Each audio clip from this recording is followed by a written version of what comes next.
Hi, I'm Yael Dubin. I'm a mindfulness-based life coach with Bahira Coaching.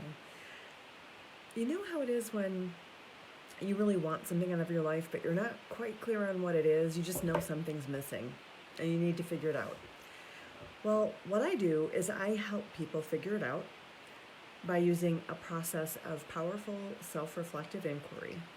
And what we do, we get to the bottom of what it is they really want, and then together we create a plan to help them get it. And I accompany them along that journey while they implement that plan and stay beside them until they're happily on that other side and living the life of their dreams. And today what I'd like to talk to you about is what it looks like to do this when we add IFS-informed coaching into the mix.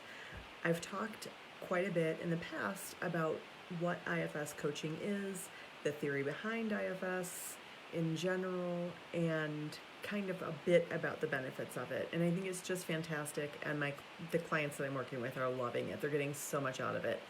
I think 5 clients that I've worked with just in less than a week have all commented, "Oh my gosh, this is working so much faster than I thought. This is, I just have so much more insight. I have a lot more clarity about the direction that I want to take in my life." So it's been really, really working for people, and I want to let you know a little bit more about what it looks like and to talk about what is within the scope of practice for a coach who uses IFS model at my level of training.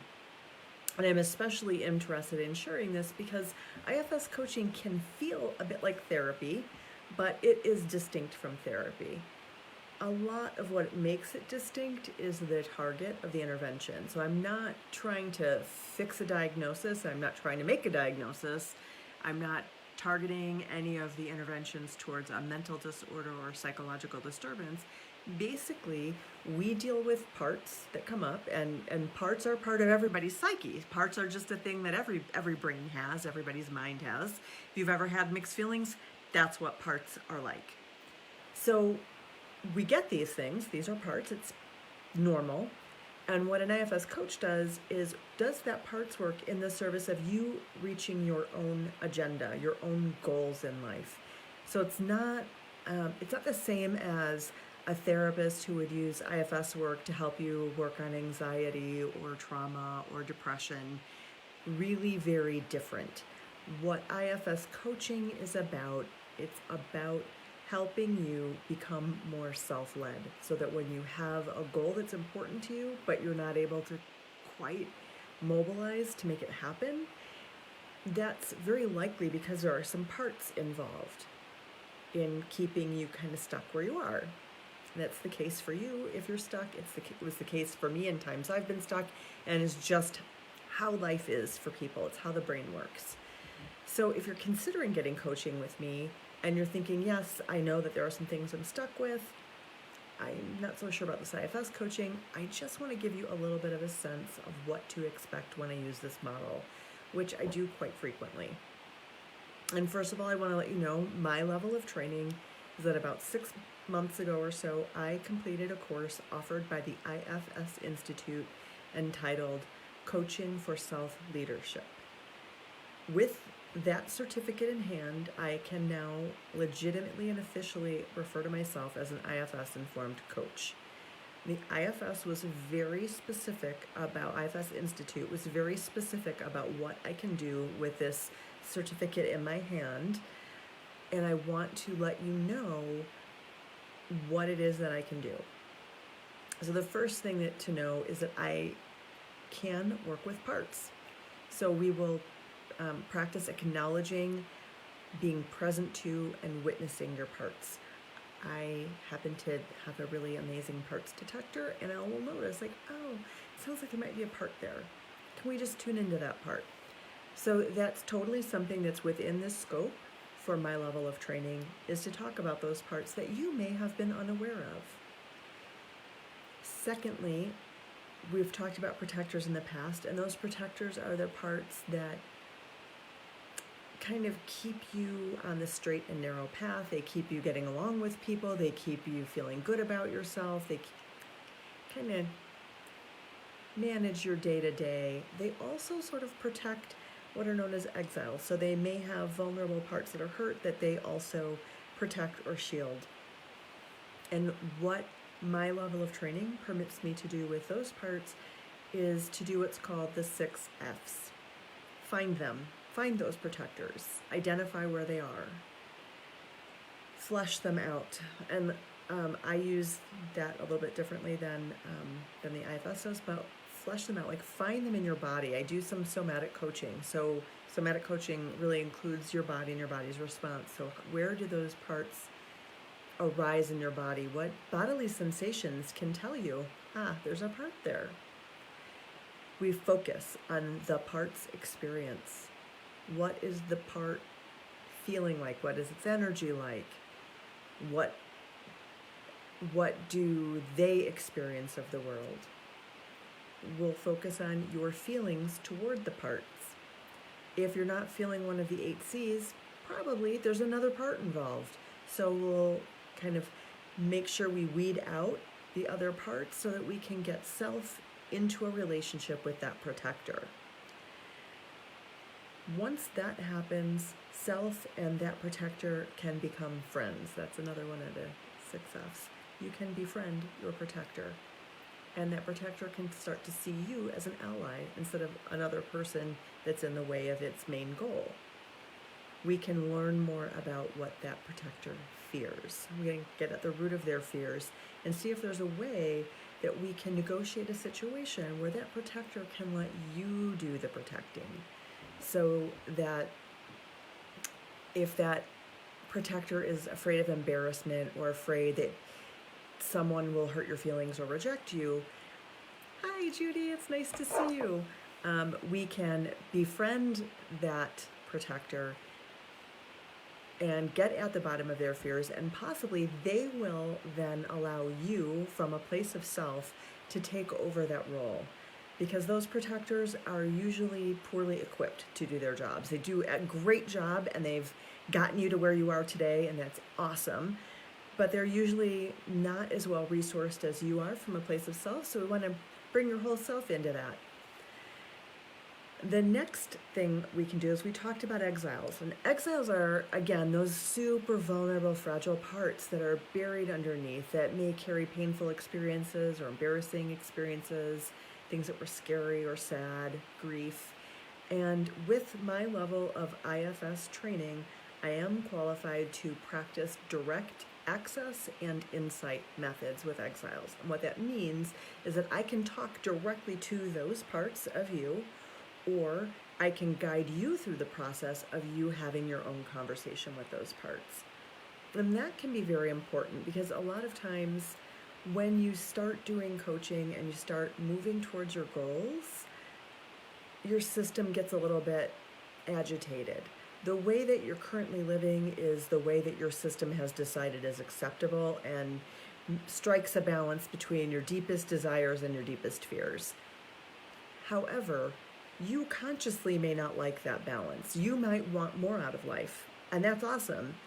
And as you move towards more, those fears are going to surface, those exiles are going to surface, and IFS coaching can help you develop better relationships with them so that you can keep the exiles soothed and keep the protectors feeling confident in your ability to navigate life's situation. The most important outcome is that you'll have a better relationship with your parts. Your parts need your self-energy. That's where all of the resources are. That's where the calm, the clarity, the courage, the curiosity, and creativity come from, that will help those protectors and those exile come to wholeness. The reason that this is such an important modality in coaching, like I said, is once you start moving toward your goals, things get in the way. Now, back in the day when I used to be a psychiatrist, we would call that resistance. We would say so-and-so is resistant to treatment. And that sort of imagines that we know better than they do about what's important to them. But now that I'm in the world of coaching, and my goal is to empower clients to have the life of their dreams, I notice that still similar things will happen. People have a hard time doing their homework. People make a plan and don't follow through. people get afraid to follow their dreams or passions, and usually what's underneath that is a part. The thing is, those parts and that resistance are important. They carry valuable information, not only about your internal system, but about the safest and optimal way for you to move through the world. When we can create relationships between your protectors, your exiles, and your self-energy, you will have conscious access to all of that information. That allows you to move more quickly and easily towards the goals that you have. So during an IFS coaching session, what I'll do is I'll help coach you into a place of self so that you're able to access at least one of those 8 C's so that we have some self-energy on board. Usually calm or curiosity are the easy ones to generate.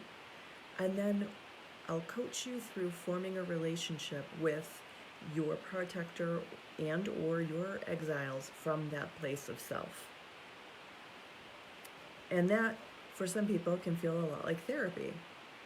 And honestly, it is awfully therapeutic. It does help. It resolves a lot of issues, and people find a lot of barriers and obstacles get unknotted and allow them to make rapid progress toward their goals. But it isn't therapy, it's coaching. And again, a lot of that has to do with the aim or the target of the intervention. In the case of coaching, we're trying to get you toward your goal. In the case of therapy, it's trying to get you to a place of health. So those are different goals and different targets. The other thing that surprises a lot of people, and I hadn't planned to talk about this today, but I want to just bring it up here because I will be sending people to this video in the future, is that when you start doing the IFS coaching, you'll start to realize that even your parts themselves can be whole entire systems, or they can exist within systems of parts. So some clients find that their parts have parts. This is another way of putting it. And you can feel a lot of people will get a self-critical part. This is, oh my gosh, this is crazy. How can I have so many parts? What's wrong with me? Again, this is normal. The mind is multiple. It's not one. And that's the kind of breakthrough of the IFS model. And when you can accept that multiplicity and welcome all of your parts, it's a lot easier to live your life from a place of calm, connection, compassion, creativity, and courage. In other words, you're self-led. So you may discover your parts have parts. You may discover, oh, I have this fearful part and it's protecting this exile. But then there's this other protector that doesn't like the first protector and cares more about this other exile. You will have whole systems in there, and that's also okay. And again, that doesn't mean that IFS-informed coaching is therapy. What it means is IFS coaching, and this is what the model uncovers and reveals. Every layer that we uncover, every part that you get to know, carries information that will help you get toward your coaching goals. It will deepen your learning about yourself, and it will further your progress toward your goals. So that's really, again, that coaching model. That's all we're after. Deepen the learning, forward the action. Get you toward your goals. Learn more about yourself or more about the world that will help you get to your goals and make progress. And this has been a little bit about what to expect from IFS-informed coaching and what is within my scope of practice. I will say what is not within my scope of practice so that we're very clear about this. It is not within my scope of practice to provide treatment for a mental disorder. So if you have a diagnosis or a mental disorder, this is not a place to get therapy. I don't do therapy. But if you have a goal in life or something you want that you're not getting, and you have some inner barriers to that goal, that's an appropriate use of coaching. I hope this has been helpful. If you get a chance, if you see this video afterwards, and you've gotten anything out of it, please drop me a line and let me know what was helpful, what you might want to hear more about. And Judy, and if you're still on, if you have any questions or anything else to say, would love to hear from you as well. As I'm wrapping up this video, I do want to let you know that I posted a couple of links at the top of this. One important thing is that I'm now doing my giveaways through my newsletter subscriptions. So there's a link there for you to subscribe to my newsletter, and I'll be giving away a book every month. This month's book is Mindfulness Activities for Adults by my friend and coaching colleague, Matt Rizak. I hope you will go ahead and sign up for my newsletter subscription. My goal is to make it very much a value added so that my coaching clients who are paid clients can enhance their coaching experience and use different things that they learn in that newsletter to further their coaching, because we can't cover everything in even an hour a week, and there's just so much that I want to give people. So please sign up for that. You'll find yourself getting some helpful tips. You'll have an opportunity to win a book. And it's possible somewhere down the line I have big news in the background, and it's possible there will be some more exciting things coming up through my newsletter in about a month. So I just have something in the works, and a month from now I'll let you all know about it. Thank you so much for tuning in. I look forward to hearing from you. Have a great afternoon. Bye.